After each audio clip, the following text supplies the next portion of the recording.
Hi, this is Ron Dzinski from Beyond PTSD. Uh, I've been asked by somebody to say, how did it happen for you? What were your symptoms? How did you know? So I'll try to kind of give you as much as I can on that because remember that when I left Vietnam, there was no such term as PTSD. Nobody that I knew, I didn't know any, but my family was quite poor and we had no idea what a psychologist was. I didn't even know what the difference between a psychologist and a psychiatrist or a marriage and family counselor. I didn't know anything about anything. I had not gone to the VA except to turn in my, papers and be done with everything, and that was pretty much it. So it was only as I started to get some symptoms or some things that were happening that I started to know that something was wrong. So I thought I'd start out by telling you all the symptoms. Now, I will tell you that according to what I've heard, and this is from the VA and the people that were taking all the information, it's quite rare that everybody has all the symptoms. So if you're going into the VA to try to, make a claim or something, I'll give you that as a suggestion to be careful about, trying to gin up how terrible things are. I didn't do any of that, and I was, given full 100%, disability. So I'm sure there may be some bad counselors that are going to try to talk you out of it, but most of them, I think, are just passing it on because it's a sensitive issue for a lot of people. So I think you might just be honest with them and just tell them the situation as you experience it. But I'm going to talk to you. This is from the University of Maryland's Medical Center, and it's listed all of the signs and symptoms. So here we go. Number one, intrusive thoughts recalling the traumatic event. Now, I had none of those because I didn't have a specific event that I knew of, or at least that seemed to be something that would be so tragic that I would remember it. There's lots of different incidences that could have been it, and I've many times looked through my, trying to remember what it was, when was it, all that kind of stuff. I could never figure out. So I did get different kinds of memories and things, and any one of them could be it, but that's one of the symptoms. Nightmares. I had a lot of those, and especially in the beginning. I couldn't sleep worth a crap. I was tossing and turning, couldn't fall asleep because I was kind of afraid that I was going to, have a nightmare. And, when I would have a nightmare, I'd wake up and I'd be shivering and shaking, and heart was pounding, that kind of thing. And sometimes I didn't even know why I woke up. It could be that I had sleep apnea or something like that. I don't know. But I was just my heart would always be way, way pounding, and I'm sure that just doesn't happen from nothing. So that was one of the symptoms for me, but lots of nightmares as well. Flashbacks. Again, I have had not necessarily flashbacks, but I'd be very startled by sounds. I was always feeling like, I don't know, something was out there that was trying to get me. Can't exactly even tell you what it was, but it was sort of like a feeling of impending, problems or something. So I was hypersensitive about that. And I think there's some mention of that here. Efforts to avoid feelings and thoughts that either remind you of the traumatic event or trigger similar feelings. I've had triggering experiences, lots of them, different times of the year, different smells, different, things that remind me, see something on the TV that reminds me of something, but this is, I think I'm guessing this is different than what I had. Mine were not so significant like that, so I'll tell you that's for me. Feeling detached and unable to connect with loved ones. That's definitely something that I was experiencing. I couldn't, people that didn't know what I went through couldn't understand what I went through, and it was hard for me to even spend the time to try to explain it to them because nobody seemed to get it. So it was for me, it was, I just had a hard time with as traumatic as it was for me to have people that just couldn't get it. What I went through, not that I wanted any special treatment, but somehow or another, this thing about, well, thank you for your service, to me that rang hollow for me because I just knew that people didn't care that much about whether I was there, whether I wasn't there. They didn't miss me that much. I mean, my family missed me from, having their son, but as far as, oh my God, an integral part of their lives went on just like mine did. So that's pretty much that feeling of I didn't feel like I belonged there. The world had shifted somehow. Things that I used to do, people that I used to see at those events, they were no longer there. Lots of my friends that I would pal around with were either married or engaged or dating somebody sincerely, and I was coming back to nobody. I had received a Dear John letter while I was away, and so that was the only girl that I was still in touch with or had been in touch with while I was away. So I was really coming back to square one in terms of my dating life, and the places that I would go, I was kind of not feeling like I was fitting in because everything had changed.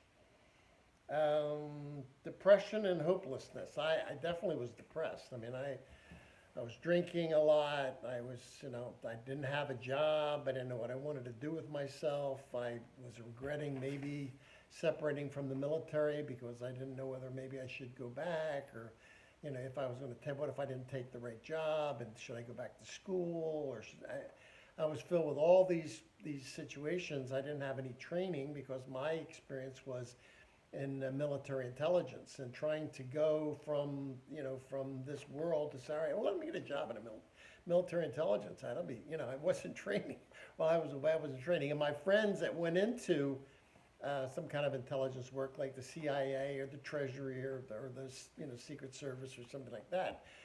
Those were jobs that were offered to me too. I just didn't want to do that. I just felt like this was not the way I was. I wasn't comfortable with that whole area and the spookiness of it, and that really didn't feel right for me as a long-term career. For some people, it might have been fine. It wasn't right for me.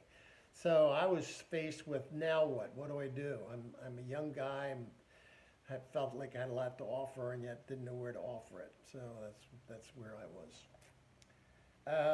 Feelings of guilt. That was one that I still feel to this day. This is 40-some years later. I often wonder, why, I put up with what I put up with, and how could I have not made more of a stink about it or complained more about it, and why was I so easily fooled that all this stuff was something that, and honestly, that's been something that I felt all along, that I hope that never be able to be fooled again by the government or by big business or anything like that. I always wanted to make sure that I was on firm ground before I committed to something as much as putting my life on the line. I didn't want to just take somebody else's word for it, like, hey, go charge up that mountainside, of course, there's a machine gun up there, but don't worry about it. We tell you to do it. That's what you have to do. So, I mean, I certainly in some cases probably would have done that, but not due to a lie or due to, being ginned up in terms of how serious it was or what the thing was all about. So that's just me. That's how I reacted, and certainly you're open. Irritability and angry outbursts. Jesus, I tell you, I'm not a big time fighter, but when I came back from Vietnam, everything set me off. I was upset with anybody who made any kind of reference to something that I thought was a slight to me, or that's something that I just, it was way past normal, way past normal. And then, of course, the drinking didn't help at all. That was just made it even worse because I was more sensitive, and then it was like some of my inhibitions would be lowered, and before you know it, I'd be doing things I just was not the way I normally reacted. I'd go into college after I'd come out of high school, so I was a little bit older. I wasn't just a young kid. And these were things that young kids might be doing, but I didn't want to be doing. So I was really on edge about this, and my sister once said to me, she said, we were afraid to approach you because it was like walking on eggshells. Well, that's the way others probably sensed it too. So anyway, that was that. Hypervigilance. Even now I have a little bit of that. I have a reluctance of sitting with my back to a door or to an open window, or I like to sort of know where I am and what would be the escape routes. If I mean, not sense like, all right, let me case out the joint so I can get out of here quickly, but just sort of, I do pay attention to it, and it's something that I had never paid attention to before I left. So, some people have it a lot worse than I do about that feeling of being trapped or being in an area that they know they need to have access to getting out of it if they can. I had a little bit of it, I still have a little bit of it, but doesn't rule my world. Hypersensitivity, at least two of the following reactions: trouble sleeping, being angry, having difficulty concentrating, startling, easy, having a physical reaction or rapid heart rate and breathing, increased blood pressure. I have all those. I had all those. I just got a letter from, or a post from somebody who was talking to me on Facebook. And they said that there's somebody who would intentionally drop a book behind somebody who had PTSD just to scare them. They said that was a good therapy for them to get used to it. And I thought to myself, how cruel could that be? I mean, that therapist should have his license taken away. Because that to me doesn't make any sense whatsoever, that you got to be cruel to somebody to try to help them get better. That just doesn't do it for me. So, but when I was there, I was very sensitive to everything, but mostly the sensitivity was on the anger side of it. It wasn't, teary all the time, or, maybe moody, I don't know. But, it's hard for me from an insider standpoint to know some of these things, because to me, I was acting normal. To others, I may not have been normal at all. And I found that people didn't want to be around me when I was acting really weird too. So part of that was obviously they sensed the difference in me as well. So, people remember all acting differently depending on what they're, how they see this thing. Headaches. I never had, I mean, I've had headaches, but it never seemed to be in relationship to this.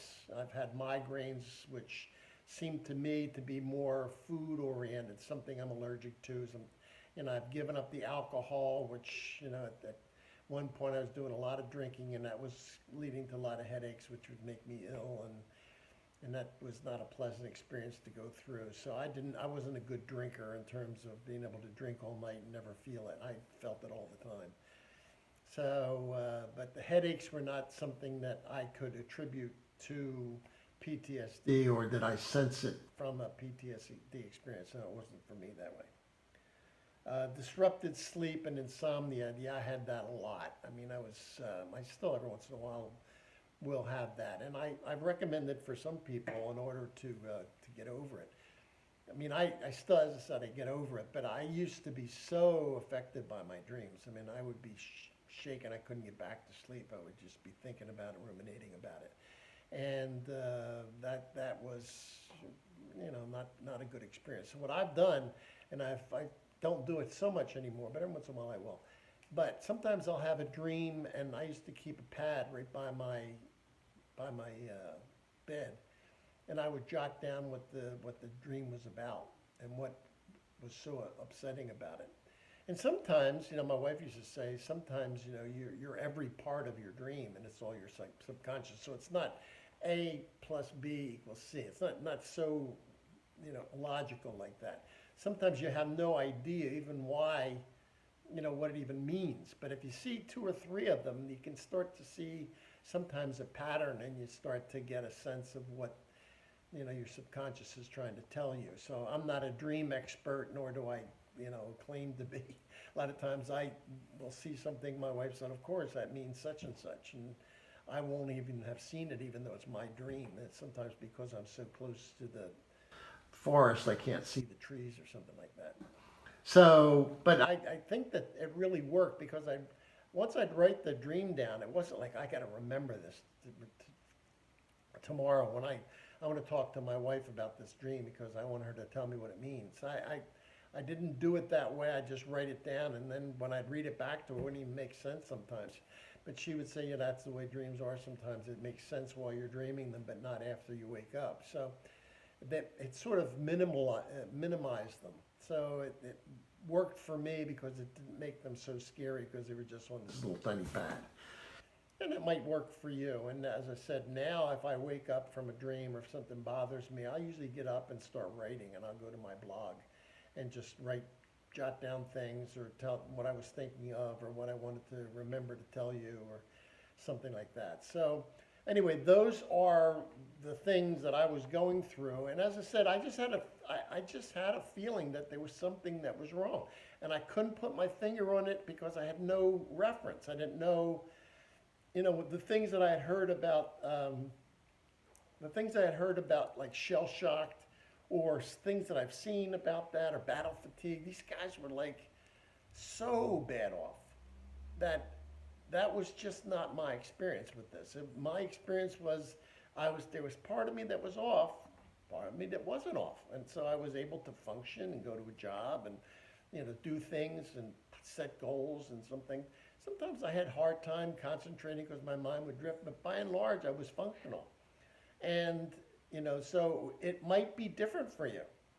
It might be completely different. So don't base your, boy, I've got PTSD because I've got exactly what he has. So you might have completely different experiences. So these are the common problems that come up, from lots of different people. They just keep listing them, and the ones that keep coming up, or they're assuming that it has something to do. But I didn't go in with my checklist and say, I did this, I have all these things, so I must have PTSD.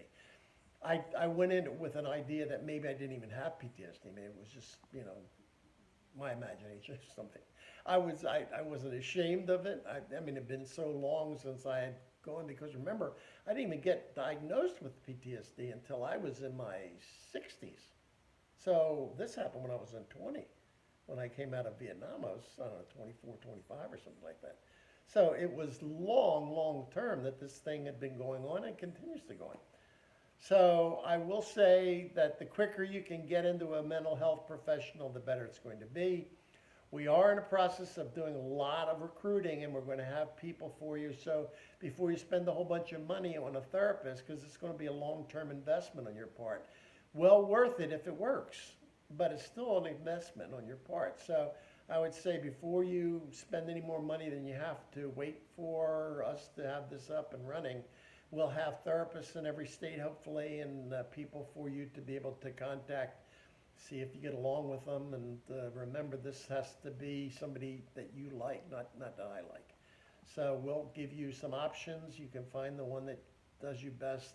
Again, it's probably going to be more of an online thing, so you don't have to see them anyway more than just looking at me. So anyway, I'll talk to you. That's pretty much it. This is how you can reach us. Remember, we get likes. It's always nice to get liked, and it helps for our ratings and things. If you don't like what we're doing, give us a call, write us, do something. If there's something that you want to see me talk about, I'm just perfectly happy to talk about anything. I have no shame or anything I'm holding back from you. And, the most important thing is that you share it. That's what we really need to have is people coming here. We need to find lots and lots and lots of people. And the more we find, the better it is, because just like I spent some time talking about this Larry David thing on my blog. I must have gotten several hundred people that have written about it.